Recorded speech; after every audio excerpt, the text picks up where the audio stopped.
That was Unveil the Strength, the end of Heartache, right here on 105.3 The Bears BS and with Big Nate, joined today by Mark of Unveil the Strength. Mark, thank you for joining me. Boom.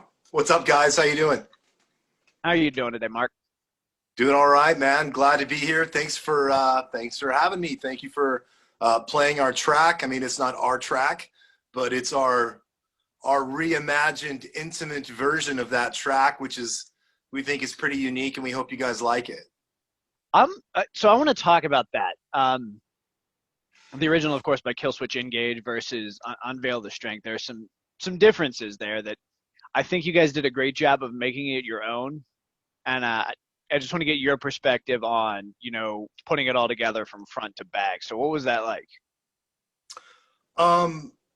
It was really cool. I met this guy named Sean Townsend, and he has a YouTube channel called Chill Switch Engage. And if you don't know about this, you're living life wrong, all right? Because what he does is he does all piano versions of Kill Switch Engage songs. And it is absolutely incredible. And I had heard this version, and I contacted him, and I said, you know, I would really like to sing over this, and you know, tell me what you think. And he was so cool about it, and you know, everyone involved was so gracious, and it was really a beautiful thing, you know, to kind of collaborate with him.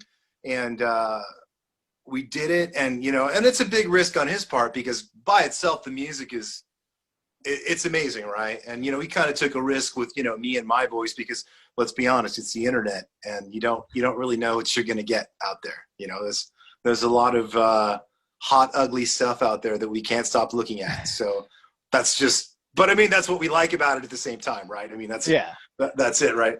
So I mean, I worked with him. Everything turned out, dude, I was really stoked, and we actually finished the song. Wow. I have probably been sitting on this song for close to 2 years, believe it or not. And the way it happened was we just didn't know when to release it. And with everything going on, and I mean, right now, the current world state of affairs, there's so much emotion, and there's a lot of sadness, and there's a lot of anger. And I just kind of felt like, you know what, that song, as bad as it is, the end of Heartache, at the end of it, you kind of have this sort of resolve.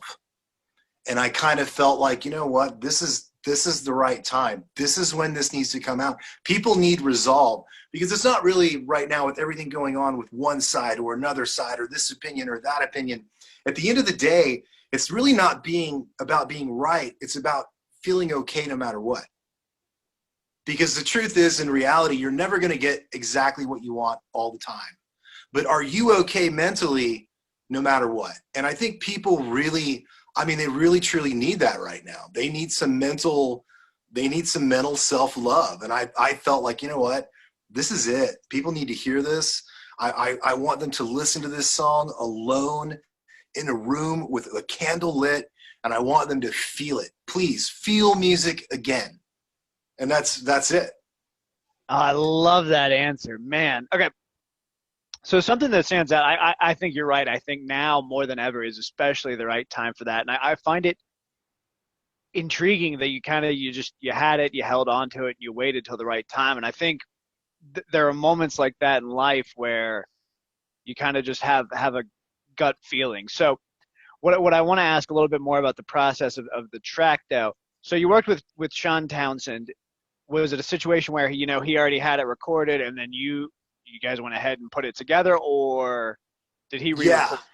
Yeah. He had it recorded, and I said, hey, you know, I want to do some vocals on it. He was super awesome about it, and I did it, and we had to shorten it a little bit because his version was really long, and I think at some point, you know, maybe we'll release a longer version of it. I don't know. It depends on what fans want, really. It's been received really well.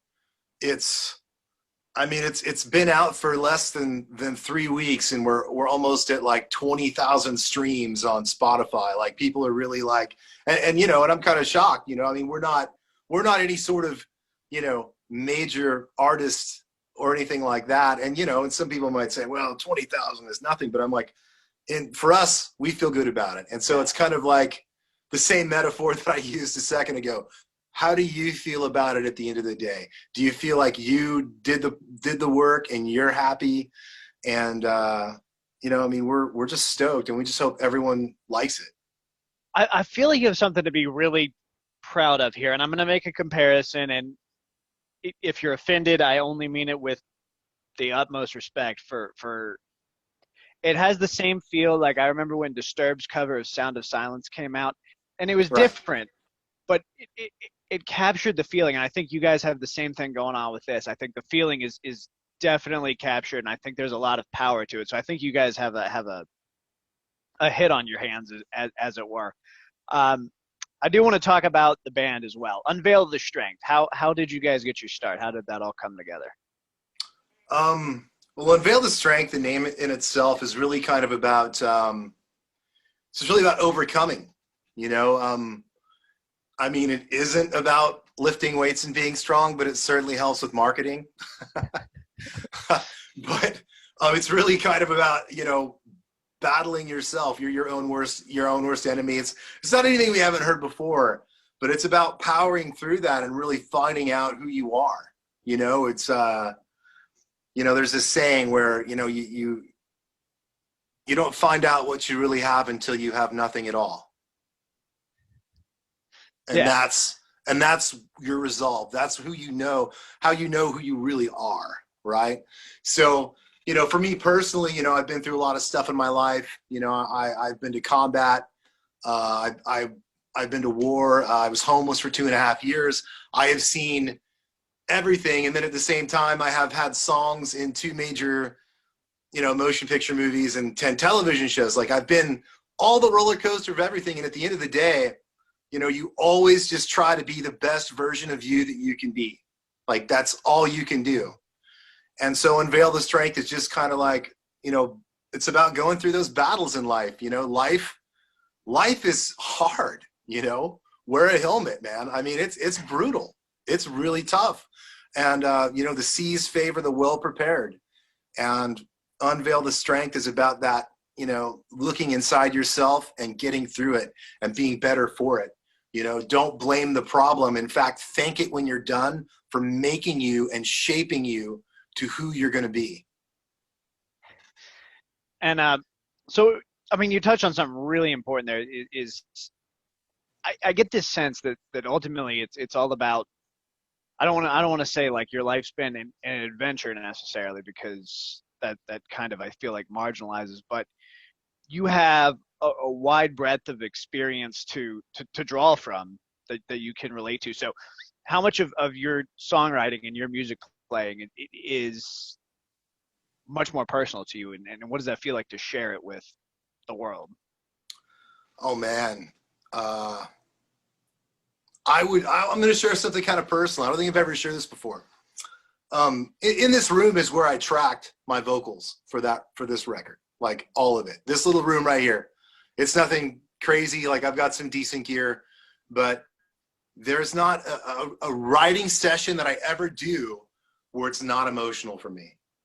Like, it's either I'm angry or I'm sad or I'm crying. And that sounds crazy. You know, I look like this big, strong, tough guy. But the reality is, it's just I pour that much of myself into what I do because it's kind of just who I am. You know, if I can't do it that way, I don't want to do it at all.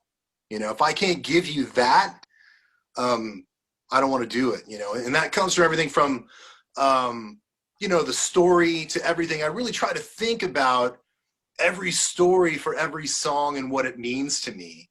And it's really interesting. We have another song out called War Inside Us All. And if you go look at the video, the song was basically about how, you know, I don't know if I want to say this, but certain social media companies and how they have a tendency to influence you. Maybe that's why that song didn't get a lot of love. But it's basically about how it kind of tears society apart a little bit, and it kind of subliminally programs you to think a certain way and plays in your behaviors to an extreme. And all of that entire song was written based off of an article that I read in a mental health science magazine online, you know, or whatever you call it, a webzine, I guess. Yeah. And I was like, wow, this is crazy how, you know, basically it was saying how the internet is kind of turning us into sociopaths.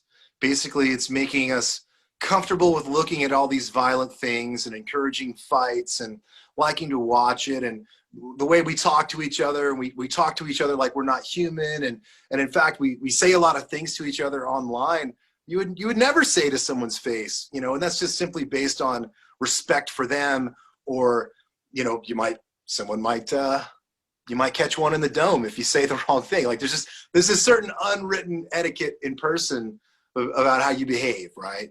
And I feel like the internet has really kind of programmed people to go, I can say and do whatever I want to a degree now. Now I feel like they're kind of beginning to crack down on some of this behavior and things like that. But as a society, you have to think about the subconscious things about where it pushes you, you know? And so that song was called The War Inside Us All, and you can check it out. And the lyric video is amazing. It's super cool. So watch that. And then, like, for example, you know, another song, Hell's Never Over. It's one of our top songs that gets played. And, you know, that song's about my personal battle with PTSD. You know, it's really personal for me.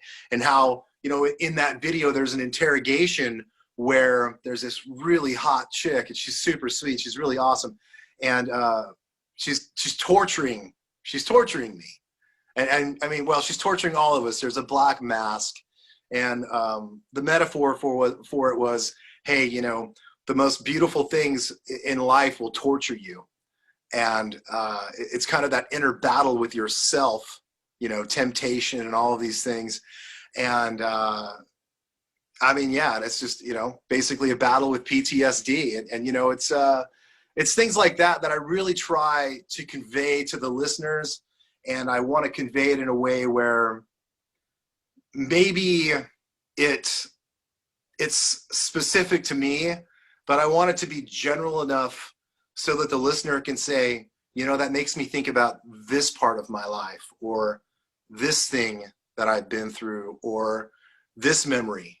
Because I think that's what it's all about. It's not about me personally. It's about me invoking an emotion in you. That's what I want to do.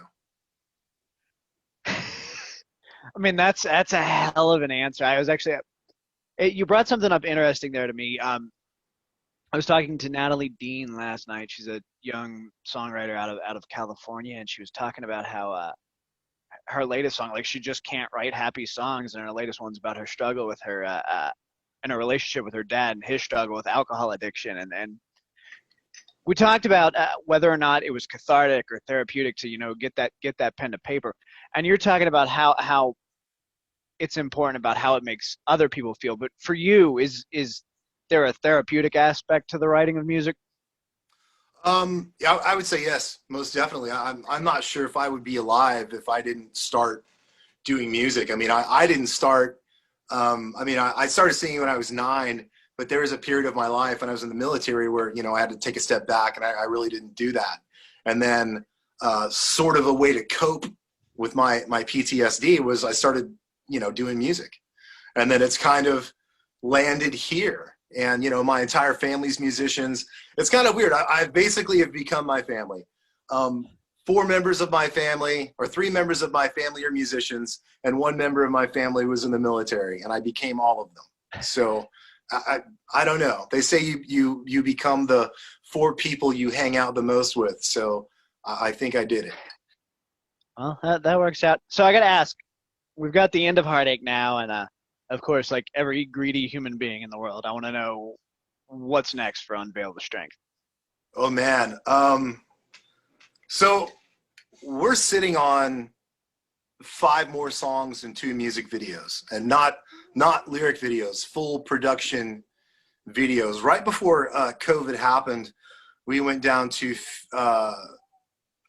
Fisher Studios in Fisher, Texas, and they're really amazing production facility. And we recorded these 2 killer videos, and then we were waiting in post for them to get done, and then COVID happened, and we were like, whoa, it's like the bottom just fell out of everything. Nobody knows anything. Nobody's playing live shows. And we were afraid that if we released them, they would just, because of everything going on. I mean, if you turn on anything, it's consumed by something other than music. It's kind of interesting. You almost have to make an effort to go enjoy music now, when before it was just kind of in front of you. And now it's like, oh, let me get this angry section of life out of the way. Let me push this other political section out of the way. Let me just, yeah, okay, all right, now, hey, I'm gonna listen to some music now. Versus it used to just be, hey, every day I go to the gym, every day I go to my job, I'm gonna listen to music, and it's part of everyone's life. Like everyone's streams on Spotify went down when it happened, because it was like, and I thought about it, and I was like, you know, what's our biggest group of people that, when do they listen to us? And I was like, when they go to the gym and when they drive to work. And now that stopped, it was like, wow. Okay. So it kind of just made us stop, and we took a pause. And I think a lot of bands did. I mean, if you didn't see the trend, I think there were more cover songs written this year than any in the past, 5 or 6 years. And I Yeah, I think mean, that we had like there are three different versions of "The Devil Went Down to Georgia" came out like right after. right, right. Like what? So I think a lot of bands were like, hey, you know what? Maybe we need to take a time out, see what's going to happen. And there were several bands that just finished recording entire records, and they weren't released. And I think, I mean, I personally think it's smart. I think bands should wait a little bit longer, see what's going on. But you know what? I'm going to be optimistic, and I think 2021 game fucking on. There you have it. I'm going to be optimistic as well and say I feel the same way. Looking forward to more out of Unveil the Strength. I do want to.